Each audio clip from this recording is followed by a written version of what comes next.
सन 1914 दुनिया के नक्शे पर मौजूद आखिरी सफ़ेद राज अंटार्कटिका और उसकी जानिब बढ़ता हुआ एक शख्स सर अर्नेस्ट शैकल्टन ने एंड्योरेंस एक्सपीडिशन की क़यादत की।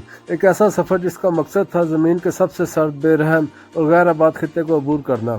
लेकिन फिर किस्मत ने एक ऐसा मोड़ लिया जिसने इसे तारीख़ की अजीम तरीन सर्वाइवल स्टोरी बना दिया। एंड्योरेंस शिप बर्फानी समंदर में फंस गया। बर्फ़ के पहाड़ों ने जहाज़ को अपने जबड़ों में ऐसा जकड़ा कि लकड़ी की मजबूत तरीन सांसें भी टूटने लगी। आखिरकार जहाज़ चिकनाचूर हो गया।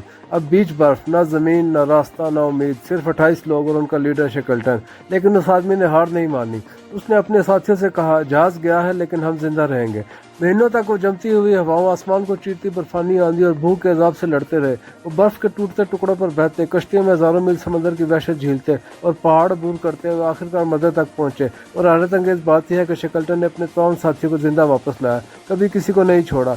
कहानी सिर्फ बका की नहीं, ये लीडरशिप, हिम्मत और नामुमकिन को मुमकिन बनाने की ऐसी अजीम मिसाल है जिसने 100 साल बाद भी दुनिया को हैरान कर रखा है। यह एंड्योरेंस, इंसानी हौसले की वो रोशनी जिसे कोई बर्फ, कोई अंधेरा, कोई बुझा नहीं सका।